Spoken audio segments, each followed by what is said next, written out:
Thank you to our panelists. I was pretty excited because this is extremely important. Many global CEOs have really placed these UN Sustainability Development Goals at the foundation of their sustainability agendas, and this engenders many, many questions.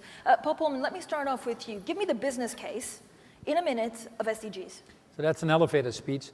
The main one is that business cannot succeed if society doesn't succeed, nor can business be a bystander in a system that gives it life in the first place.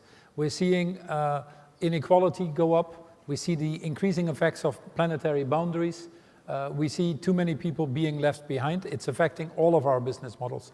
So there's a moral case for the SDGs, which is to irreversibly eradicate poverty in a more sustainable and equitable way. And I think we all should contribute to that. Otherwise, society wouldn't function. And there is also an economic case. If you look at the cost of not acting right now, we're getting to a point where the cost of not acting on climate change, protecting biodiversity, addressing the issues in the food value chain, for example, are starting to exceed the cost of acting. Implementing the Sustainable Development Goals, 3 to 4 trillion a year, just the cost that the world is incurring in conflict prevention and wars, 9% of GDP. Climate change, 5% of GDP.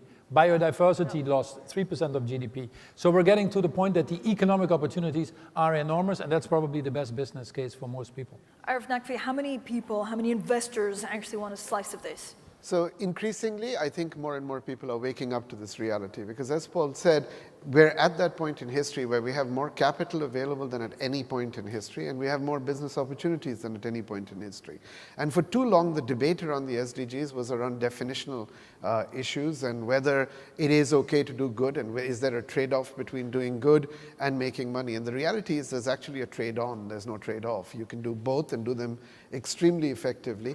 And the most interesting thing that I'm finding is that there is a momentum that has built thanks to the SDGs' definitional ability to pull in all the stakeholders, and more businesses are now waking up to the reality that you don't have a choice. Actually, it is being propelled by the young people in the world, the millennial generation, who are finding it increasingly difficult to reconcile their imperatives and the way they think with the way businesses act. And so therefore, businesses have to change, not the people. But Anand, Mahindra, how can you make sure that this is not just window dressing, that this is not some massive PR exercise? Francine, one of my theme songs over the past few years has been, this is not a trade-off, as Arif said. This is the single biggest business opportunity for the next couple of decades. I don't even know what we are arguing about. If you look at my group of companies, we have this rather colorful image we use of a banyan tree. And for those who don't know what that is, it's a tree which has a central trunk to begin with, and then it has aerial roots, which are our new businesses, which fall down to the ground looking for nutrition, aka new businesses. All those aerial roots of our banyan tree are looking at SDG-related businesses. We're in micro-irrigation, we're in electric vehicles, we're in rural housing, we're in water management. So to my mind, anyone not looking at these opportunities is going to miss out on growth. Now, when we heard that America is pulling out of the Paris Agreement, that's unfortunate, but frankly speaking, purely from my competitive juices point of view, we are delighted if somebody's not going to look at these opportunities. They'll be all there for us. John Elkann, the business opportunity for SDGs? No, I absolutely believe in what Anand just said, and we happen to be in similar businesses, both in agriculture equipment, cars, so we also are seeing many opportunities to come. I also think that being careful with resources is at the core of how we've been conducting business, and ultimately if you are diligent in being careful about how you manufacture. So if I look at the car business, who has around 150 plants worldwide, only in 2016, with all the initiatives on trying to see how we can use less energy, how we can use less water, we've actually been saving a lot of money, which is good for the bottom line, but it is also good for our world. Ajay, Banga, the concern, or what we're arguing about maybe, is how you report it, or if you force companies to report it, and actually short-termism. Do we need to rethink capital because of this? Yeah, but I think you're always, as a CEO, you're always torn between this need for a short-term return and actually doing the long thing. I would tell you that you don't need to wait for the SDGs. People like Larry Fink, who I think is around today, has written letters about thinking out longer term.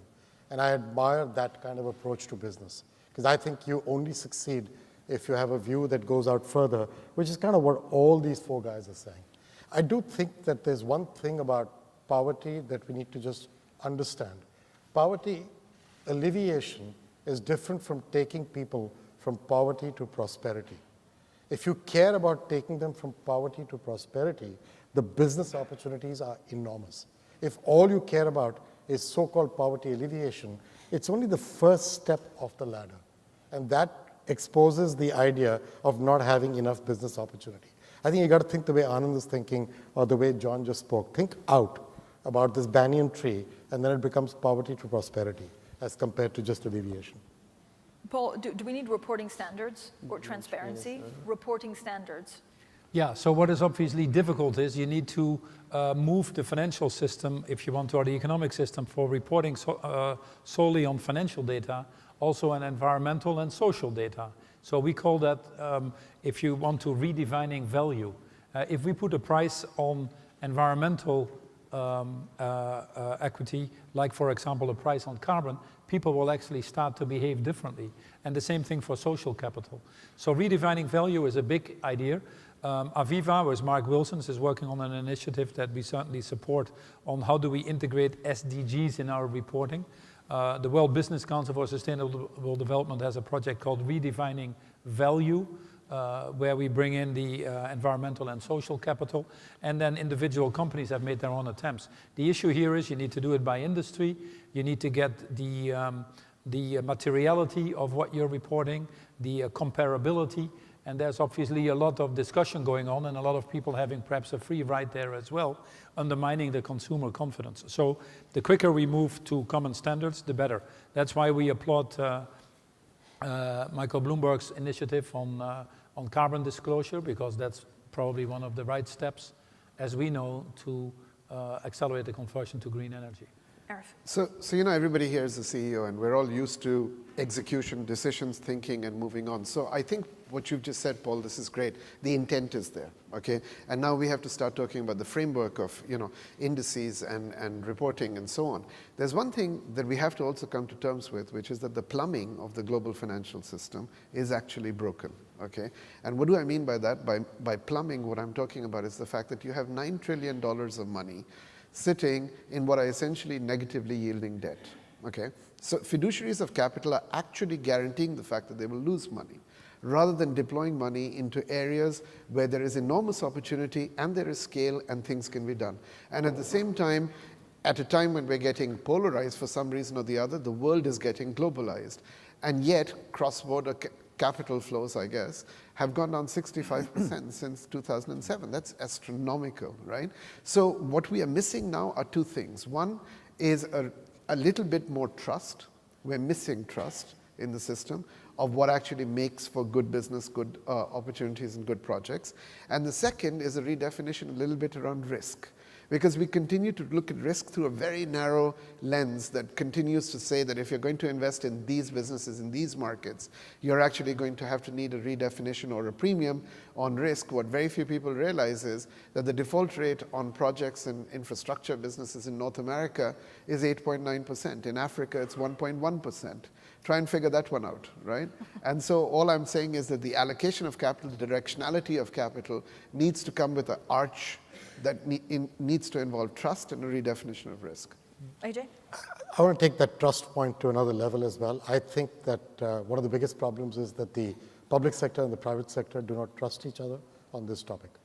And so when you're on the ground trying to convince a multilateral institution or a local government about the need to apply technology and methods to, let's say, drive inclusive growth, which is how we contribute to the SDGs, or to drive growth that gives people identities, which I think if you don't have an identity, you're kind of like being in prison.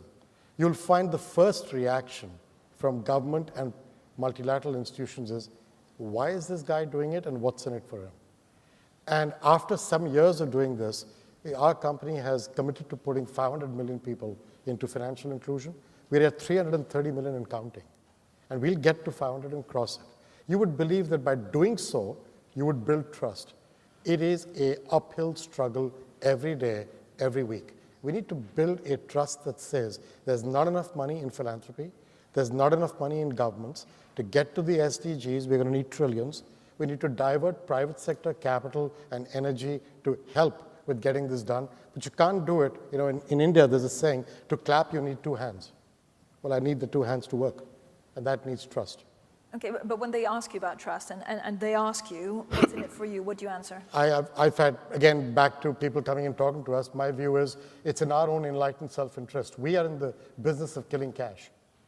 And so who's the biggest single generator of cash in an economy? It's the government paying its citizens and giving social benefits. Doing the distribution of those social benefits globally, 30 to 40% of what's distributed does not reach the citizen.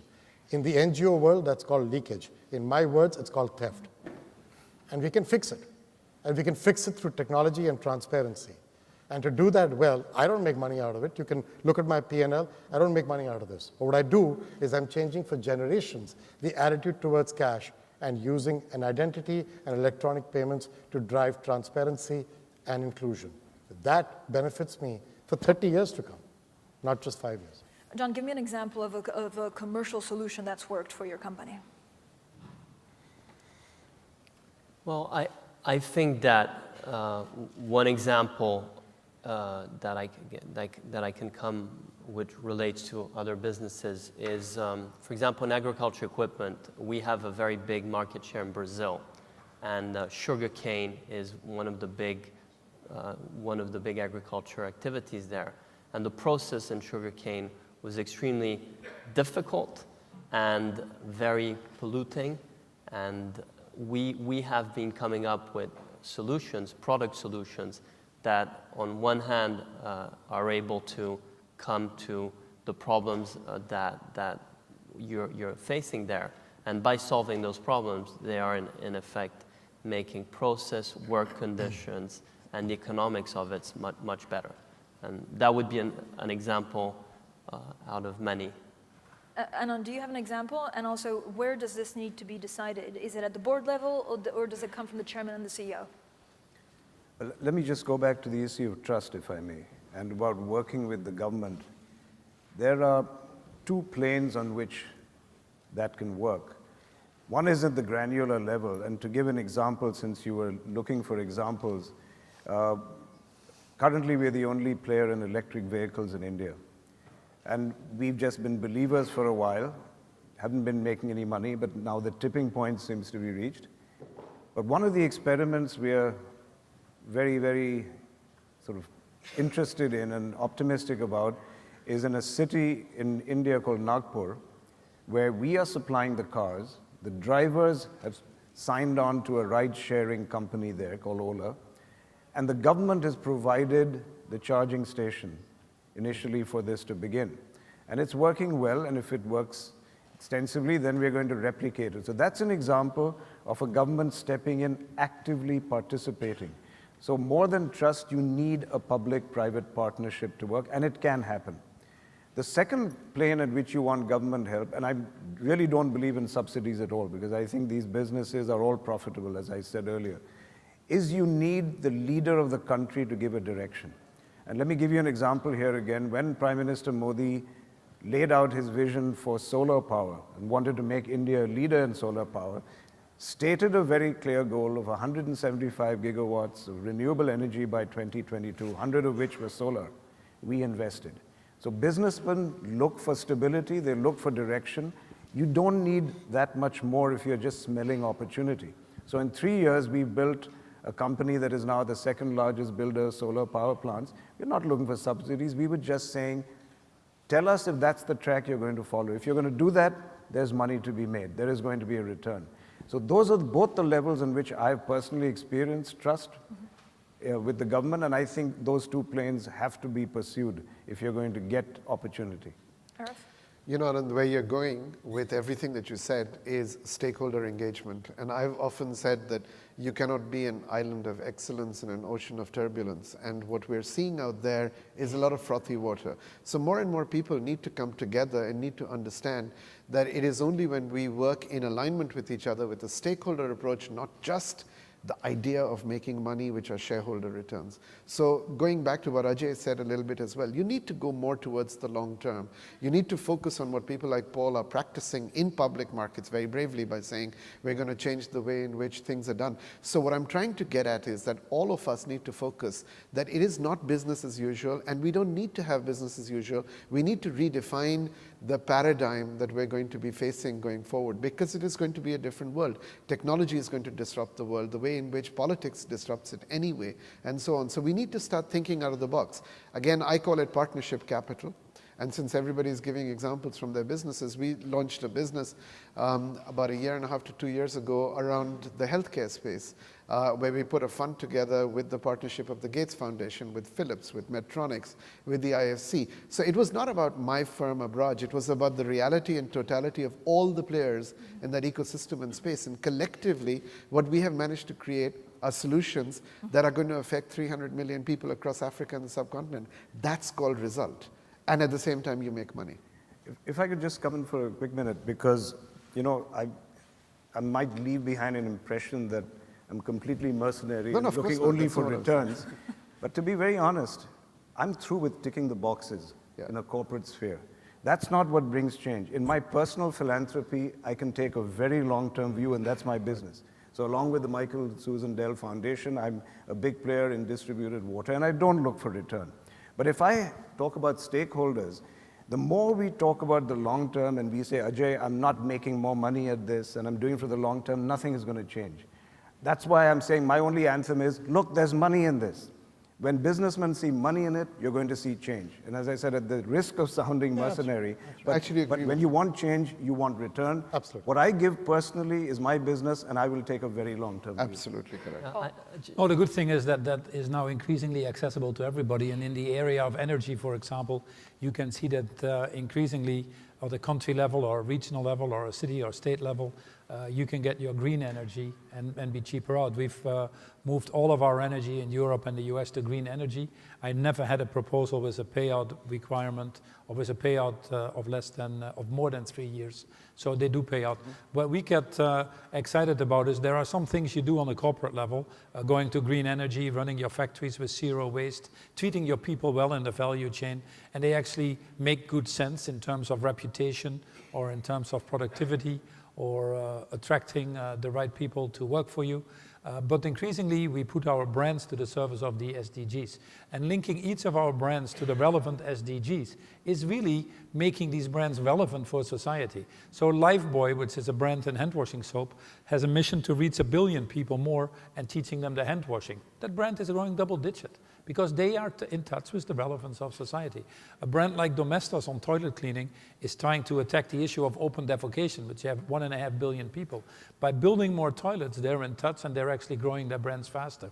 A brand like Knorr, one of our food brands, attacking the issues of stunting or food security. And as a result, with 800 million people still going to bed hungry, it's an enormous market out there to address that issue. So hiring good people, they'll figure out how to manage these tensions. Sometimes you have a little bit of a trade-off. That's what we have to deal with in anything in life.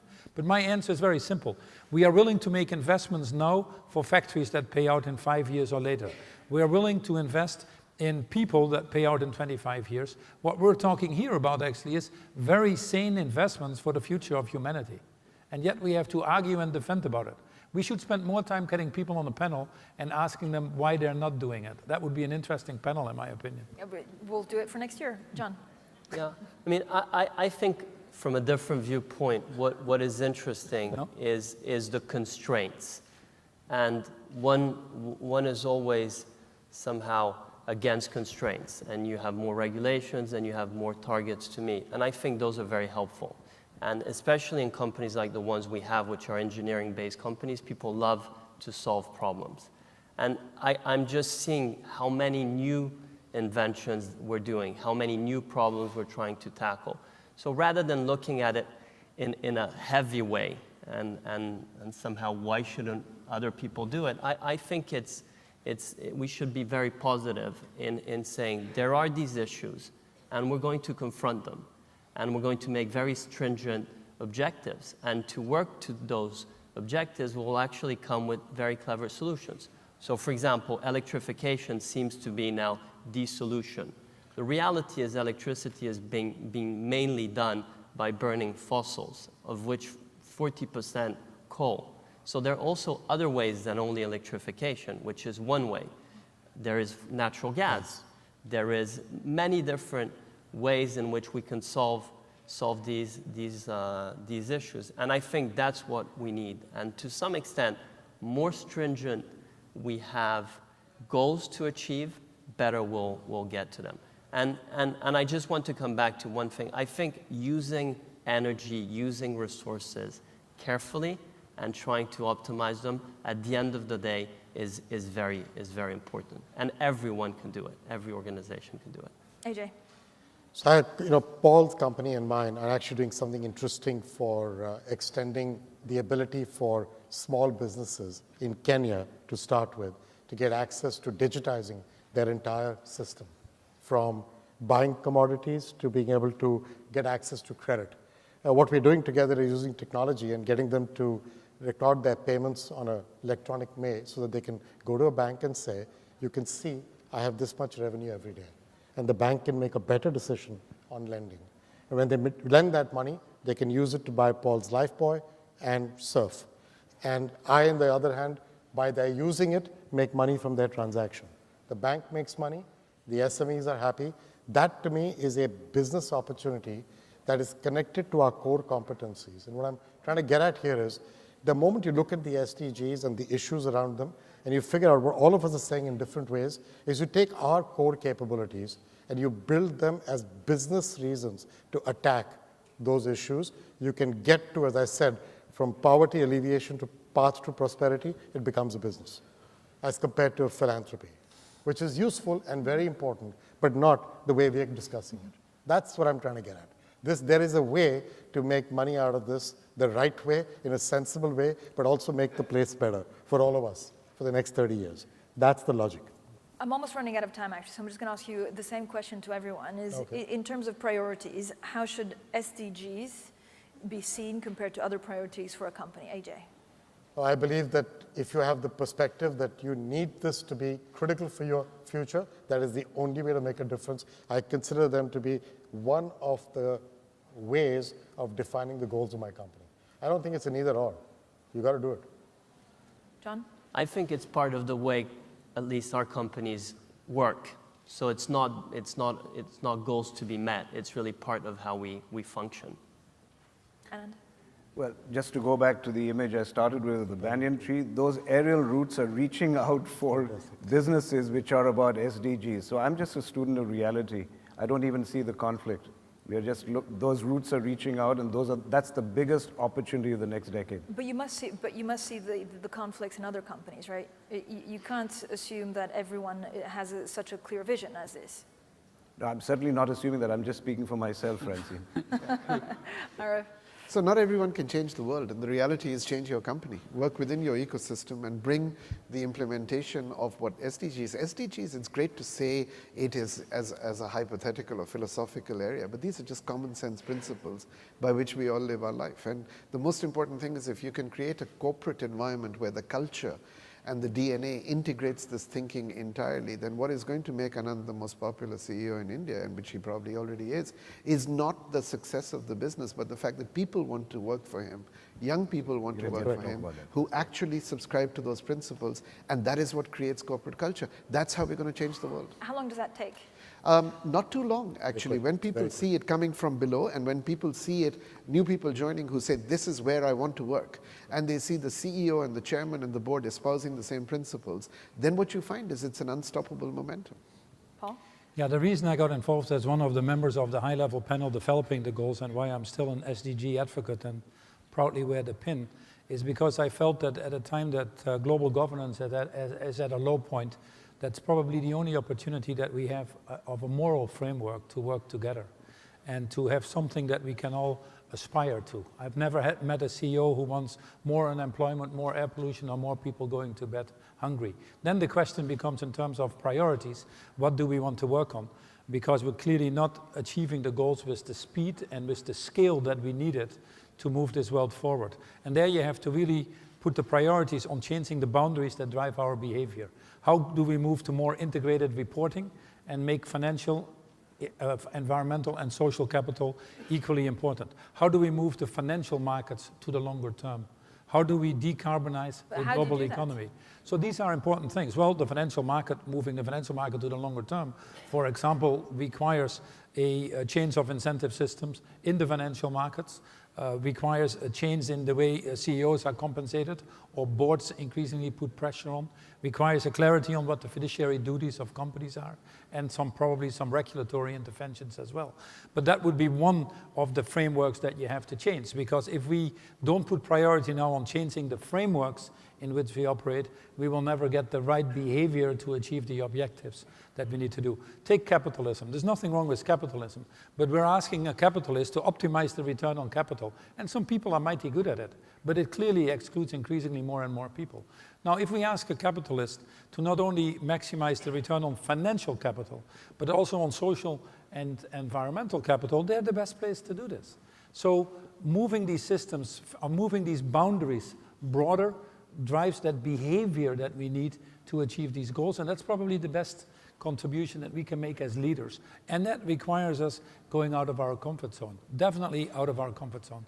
And it's not easy. We need to decarbonize the economy, move the financial markets to the longer term, move to a circular economy versus a linear economy, finding a way to have more inclusive growth at a moment that global governance doesn't work. Yeah, that is a challenge for the leaders that we have today. And that's why we need to invest probably in the scarcest commodity that we have, which is courageous leadership. It's intimidating to start with, but it's easy to implement. Gentlemen, thank you so much. We're out of time, but thank you for a very engaging conversation. Thank you.